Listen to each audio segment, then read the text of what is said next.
Hello, and welcome back to the channel, everybody. Today we're going to watch a video called Terrifying Abduction. Abduction, yes.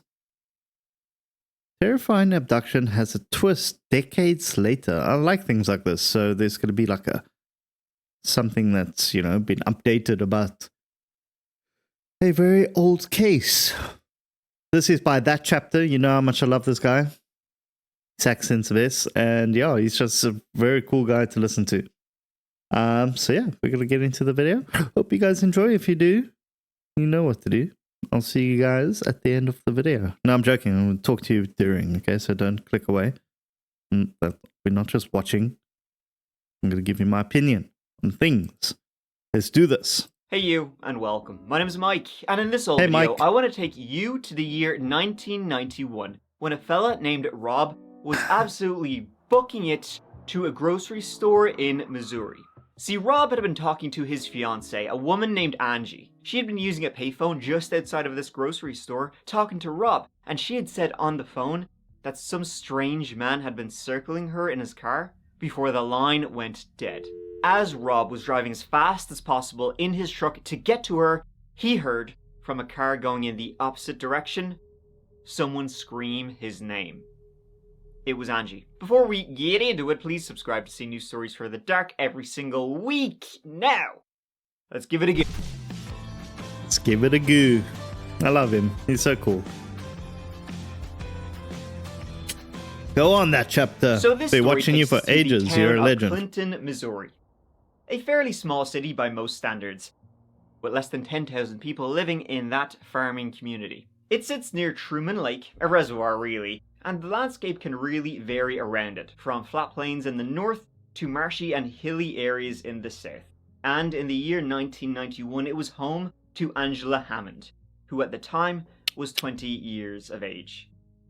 Now I think most people would agree that life for our Angela was pretty sweet, and I think Angela would agree too. Angela was a popular, outgoing young person. She had a tight group of friends that had remained with her from high school and beyond. She was adored by pretty much everybody who knew her as Angie, as she'd be flying around town in her Mustang. But in the quieter evenings, Angie would be with her fiancé, 18-year-old Rob Schaefer, who was still in high school and was a star athlete on the football team. He had promised he would always take care of her and their baby. In 1991, Angie was pregnant. And so, with the excitement of an upcoming wedding, an upcoming baby, Rob, he was preparing to enter the military once he finished with high school. Angie, she was taking classes at Central Missouri State University. She was happy. There wasn't nowhere else in the whole world Angie would rather be than right there. It wasn't the most exciting place in the world, but it was home. It had everything they needed, and it was safe.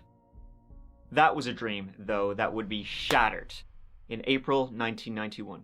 On the 4th of April 1991, the smell of summer was in the air, wafting in off the plains that surrounded the town. That's actually manure. Angie was 4 months pregnant at the time, eagerly awaiting September when she... I'm always quiet during this period because he's just giving background on, where she comes from. One thing that I would like to say is I wish I was born in America back in these days. It just looks so I don't know, such a better time. Like when I watch Stranger Things, when everyone's just hanging out and everyone's just doing stuff and going to the arcade and skating and, disco era. I wish I was born during that period. It looks so fun. She thought life would really begin. This was her last summer without her baby, without her husband.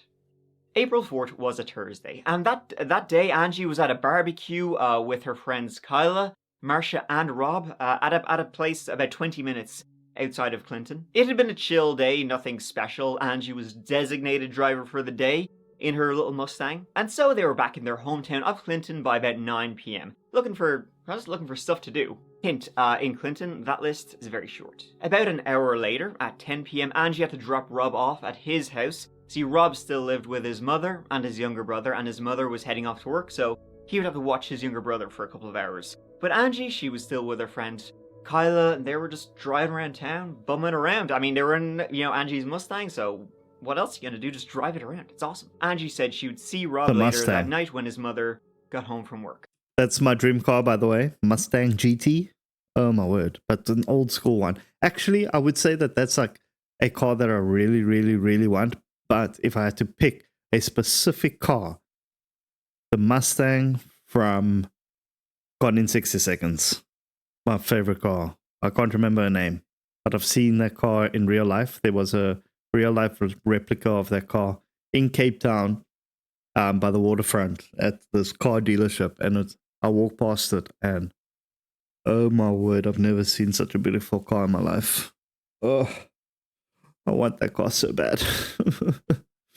Anyway, so let's keep going. At around 11:15 p.m., Angie dropped Kyle off at her home, and by that stage, it's getting late, Angie was yawning herself, thinking, I might just hit the hay. Now, Angie did not have a phone in her house, and so to let Rob know, she'd have to use a payphone in town. The nearest one to her was just outside a food barn, a grocery store near the centre of town, and so she pulled up her car into the parking lot thinking, this'll only take a sec.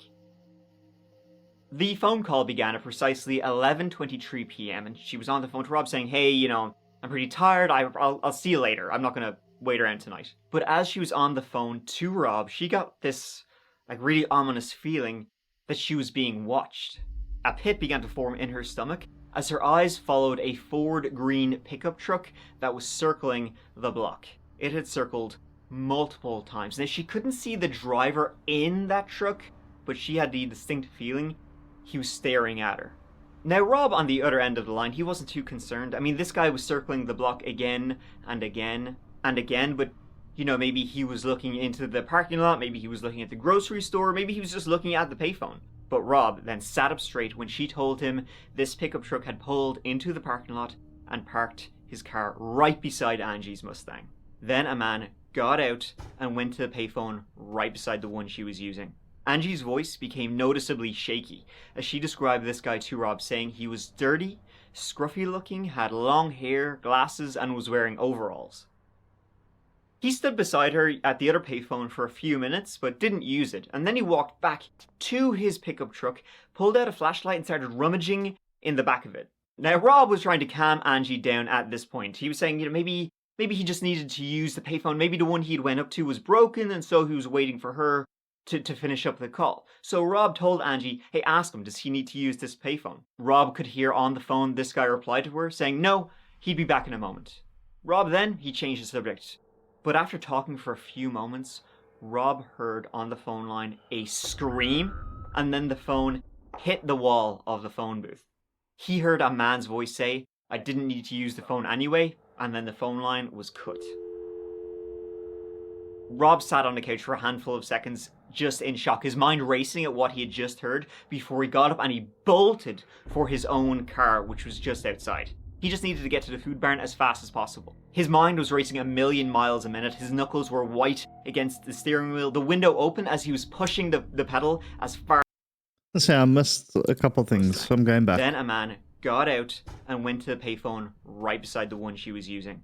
Angie's voice became noticeably shaky as she described this guy to Rob, saying he was dirty, scruffy looking, had long hair, glasses, and was wearing overalls. He stood beside her at the other payphone for a few minutes, but didn't use it, and then he walked back to his pickup truck, pulled out a flashlight, and started rummaging in the back of it. Now, Rob was trying to calm Angie down at this point. He was saying, maybe he just needed to use the payphone. Maybe the one he'd went up to was broken, and so he was waiting for her to finish up the call. So Rob told Angie, hey, ask him, does he need to use this payphone? Rob could hear on the phone this guy replied to her, saying no, he'd be back in a moment. Rob then, he changed the subject. But after talking for a few moments, Rob heard on the phone line a scream, and then the phone hit the wall of the phone booth. He heard a man's voice say, I didn't need to use the phone anyway, and then the phone line was cut. What the fuck? Rob sat on the couch for a handful of seconds, just in shock, his mind racing at what he had just heard, before he got up and he bolted for his own car, which was just outside. He just needed to get to the food barn as fast as possible. His mind was racing 1,000,000 miles a minute, his knuckles were white against the steering wheel, the window open as he was pushing the pedal as far as it would go. It was just like a handful of minutes to the grocery store as he was racing there with just one objective: to get to that payphone. However, as he was racing, a green pickup truck passed by him going the other direction. All Rob heard was a scream as he drove by, hearing someone scream, "Robbie," before the pickup was in his rearview mirror. Rob then immediately threw the car around, going in the direction the pickup had gone, breaking all the red lights in downtown Clinton. He began following this truck to the outskirts of town, and it was getting bigger and bigger.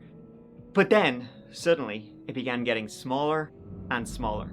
Rob's car, it began to break down at that very moment. The transmission in his car was banjaxed. No, like, what the hell is the chance of that ever happening? Eh? You can't get that unlucky. What the hell? Maybe he forgot to change gears. Oh, sorry, I didn't mean to laugh. The pickup continued on Such a shitty situation. I would be losing it. Red lights eventually disappearing into dust. He pulled his car over to the side of the road and began trying to flag down anybody he possibly could, begging them to follow that pickup truck. Now, eventually a woman did pull over, but she said, no. She refused. Instead, she took him to the police station. Angie had been kidnapped, and the police immediately went to the scene of the crime, the phone booth, but the only thing there was Angie's Mustang, and a phone hanging off the receiver. No other clues. Now the police, and in fact eventually the FBI, they found Rob's story to be just slightly unbelievable. Like, your transmission just happens to break down at that very moment? Come on. He was interrogated multiple times, but never changed his story, just over the frustration and the terror of what he had witnessed, of his fiancée and his unborn child being taken away. Now, Rob Schaefer was eventually removed as a suspect. The transmission in his car was already faulty, and then going at high speed and throwing it into reverse when he tried to flip around to chase the pickup. It's not good for your transmission, just so you know. Now, shortly after Angie was taken in a car and driven out of town, 2 witnesses would come forward and say they had seen a similar green, older model green Ford pickup in town in the days leading up. They were able to give police a pretty accurate description. A 2-tone green pickup, late 60s, early 70s, with a decal at the back of a fish. That's a damn nice bucket. Jumping out of water. Investigators immediately tracked down, all the pickups in the state that matched this description, but got nowhere. They searched, from the plains of northern Missouri to the foothills of the Ozarks in the south, and they got nowhere. They couldn't find any leads as to where Angie was or who had taken her. Rewards of up to $10,000 were offered. Tips came in, but none solid enough. Alongside Rob Schaefer, Angela's ex-boyfriend, Bill Barker, was also questioned. There had been rumors going around that he was actually the father of Angela's baby, but that was never kind of really substantiated. In fact, those kind of rumors only came out after Angela was taken, as in, ooh, maybe it was this. People pulling shit out of their ass. And he, like Rob, was quickly excluded from the investigation. Another theory was known psychopath and all-round piece of shite, Kenneth McDuff. He was a serial killer active from the mid-60s to the early 90s, and he was known to be in Missouri at the time. He was also very well known for kidnapping, exactly what happened to Angela. Or how about Tommy Lynn Sells, another all-star serial killer. Jeez, they all look so different. That Chapter What's podcast going on? about him. He too was in Missouri at the time and had a penchant for kidnapping and murdering women. Neither, however, were ever really seriously linked, and both have since met their maker. A man called in saying he'd seen her in western Manitoba, in Canada. He was 100% sure he had seen her, but the police, following up with that, putting up posters and flyers in that part of the province, revealed nothing.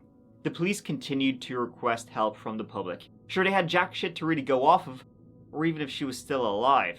It had been an extremely terrifying incident, like the stuff of urban legends, and there was no clues left to go off of. Let's see, I'm very quiet, because I don't really know what to say. I mean, wait, I can come up with something. Give me 2 seconds.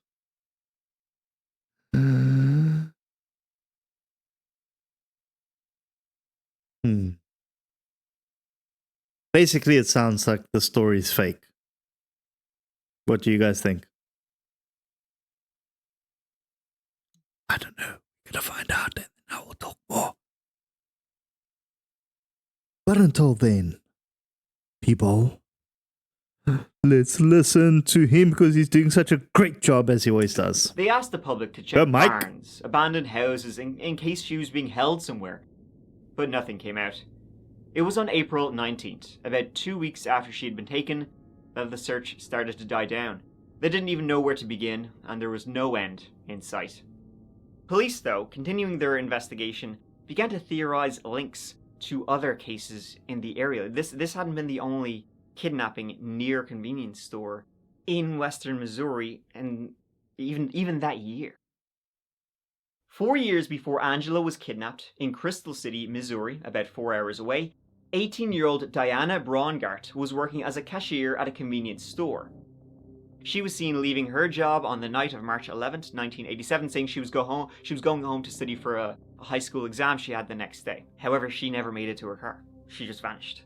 When people went looking for her car was exactly where she had parked it in the parking lot, and there was no sign of her at home. The last witnesses to see her, they said they saw Diana in the car park talking to a man, some unidentified man, and then she was never seen again. A sketch was made of that possible suspect, and when co-workers were shown this image, they said that had been her last customer before her shift ended. Then, on January 19th, 1991, 4 months before Angela was taken, in Max Creek, Camden County, which is about an hour 15 due east of Clinton, 42-year-old Trudy Darby was closing up the convenience store she worked at around 10 p.m. As she was closing up, she just glanced outside the window and she saw two men loitering near the store. And she was getting a bad feeling about these two guys, so she called up her adult son to ask if he could come over to the store and help her close up and then maybe walk her to her car. He said he would be right over. He grabbed his keys, he hopped in his car, and he drove over to Trudy's store, which is only a handful of minutes away. He wanted to make sure his mom was safe. But when he arrived, it was eerily quiet. There was no one outside, and the door to the store was unlocked. Trudy was nowhere to be found, and the cash register was empty. He immediately reported this to the police, who began searching for her, and then 2 days later, on a lonely gravel road about 20 minutes from that store, blood and hair were found. The police arrived and began searching in that area, and then in a river nearby, they found the naked body of Trudy. She had been shot twice in the back of the head. What? 1 month later, on the 27th of February 1991, in the town of Nevada, Missouri, which is about an hour southwest of Clinton, 20-year-old Cheryl Ann Kennedy was, much like Trudy, close. A bit unfortunate, eh?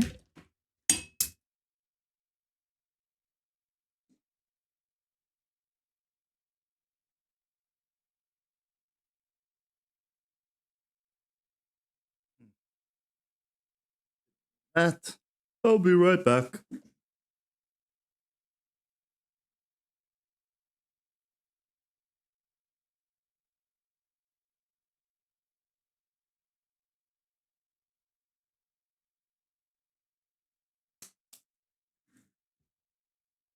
Closing up her convenience store for the night just after 10 p.m. She never called anyone, but she also never made it home. Her car was still sitting outside the store when the morning shift arrived. Now, the janitor who had been there that night with her, he had left just a couple of minutes before Cheryl was due to close up, and he said when he was leaving, there was an unknown man still in the store. And then later on, two separate people who just happened to be nearby at around 10:15 p.m. said they had heard screaming that night. Cheryl Ann Kennedy has never been found. And of course, I gotta mention the infamous Springfield tree case. I covered that actually a while back. That's when Suzanne, Susie Streeter, Susie's best friend, Stacy McCall, and Susie's mother, Sherry Levitt, all three of them disappeared. Want a stick? Let me know. Appeared from Sherry Levitt's home in Springfield, Missouri, once again not far from Clinton. And this was in June 1992, over a year after Angela was taken. Susie and Stacy had been celebrating their high school graduation, and Stacy was spending the night in Susie's home. The next morning, the house was found unlocked, with no sign of the three women who had been inside. Their cars were still parked out front, all their things were still there, clothes laid out, purses left on the floor. The dog was still there, although it was quite upset. The only clue was a broken porch light. When friends went into their home, when they were looking for them, they reported some strange calls were made the morning of, and they remain a mystery, especially one message that had been left on an answering machine since erased. All these years later, there's theories and maybes, but the Springfield tree case remains unsolved. However, in 1994, Missouri State Police, they received a tip in relation to the Trudy Darby case. A man named Jesse Rush had told people that he and his half-brother had been involved in a murder. They had told numerous people about this. So, Jess Rush and his half-brother Marvin Cheney were both arrested and charged with kidnapping and first-degree murder. Now, he also made disturbing references to other women they had kidnapped and murdered, but who these were, they've never said. In one letter Jesse Rush wrote, he said if authorities knew everything they had done and all the other women they had killed, they would both be on death row.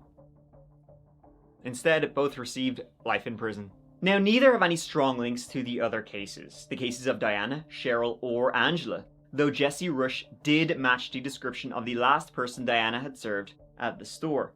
That's true, but with what they did to Trudy and the other cases are so similar, and those vague, disturbing references they made, it seems likely there could be more victims out there, and they've always been seen as the strongest persons of interest, suspects in these cases. Jess Rush, by the way, released. He's out and about, maybe in a town near you. See, he was indeed sentenced to life without parole for the horrific stuff he had been proven to have done in the Trudy Darby case. And also, for the terrifying things he hinted at doing in those many letters he had written from prison. Rush, 15 years old at the time, and his older half-brother, Marvin Cheney, were charged with the crime. KY3 covered Rush's trial in 1996. Evidence showed Rush had admitted to other people about being involved. But in 2012, the Supreme Court ruled that mandatory life without parole, sentenced for children 17 or younger, that was unconstitutional. Jess Rush... It definitely is these two. Sunny nods them. But does he own a pair of overalls? That's the question. Was released in September 2022. Because he was a minor at the time and the new Supreme Court ruling this Thursday, the bars separating Rush from the rest of the world will be open. Going back to Angela Hammond, though, who still, after she was kidnapped and driven away that night, nothing has ever been found, the most recent theory only came out a couple of years ago, and it seems like it could be the strongest about what could have happened to her. Tonight, detectives are hoping an old piece of evidence can generate new leads in a cold case. 30 years ago, a young woman vanished in Clinton, Missouri. Someone kidnapped Angela Hammond April 4th, 1991. It changed what our community was like when this happened. Nothing had happened like this before. It would be difficult for one single person to pull this off. Police believe that the abduction was planned. It's like something you can't let go of because someone here needs an answer. In 2021, on the 30-year anniversary of Angie's kidnapping, the Clinton Police Department released a letter that seems straight out of a movie. This whole story seems straight out of a movie, but check this out, right? Get this. A confidential informant who was working with the Clinton police to help take down this big drugs ring received this letter on April 4th, 1991, the very same day Angie was taken. Had been involved in a case where he was a confidential informant, and this was a pretty significant narcotics case that probably disrupted some pretty significant drug business. Now, police never said they had this letter until very, very recently. The informant received this letter at home, and it even had his confidential number on it, which only the police, should know. So whoever sent this letter knew he was an informant, and it seems like they probably had someone inside the police who was telling them this. The letter goes like this. Hello, number blank, that's his confidential number. We know who you are, number blank. People like you deserve what you get. We know where your foxy daughter is at. She will see us soon. Tell, name redacted, she has our deepest sympathy in her further loss. Goodbye. Oh, shit. So this letter was probably sent from someone in this narcotics ring who knew they were a confidential informant, right? Well, it just so happens, as he said in the letter, the confidential informant had a daughter. The daughter was named Angela. The police believe this kidnapper got the wrong woman. Oh, shit. And so ends the story of Angela Hammond. She is still missing to this very day. Aww. This is what she would look like today if she's still alive. That we may never know. There's a million different theories about what could have happened to Angela, you know, whether it be a case of mistaken identity, serial killer, a random crime of opportunity, whatever. At this stage, her family just want her body back. And whoever did this is still out there. And so, Shanae, thank you so much for watching. I really appreciate you being here watching this whole video. Please check out the That Chapter Instagram, the That Chapter Patreon, and please be sure, if you're looking for more stories that have more of a dark history twist or paranormal twist, please check out the That Chapter podcast, which is available on all platforms. So give it a go, but until the next video, which will be out in a couple of days, please take care of each other. Please take care of yourselves. Because I love you. Mike out. He's so cool, man. Okay. I didn't talk much during the video. He goes through like step by step everything you need to know. There's not really much to say. Definitely think it was those two guys, serial killers. But how crazy is that new evidence? So they could have captured the wrong person, but then what did they do with the body? That's the question.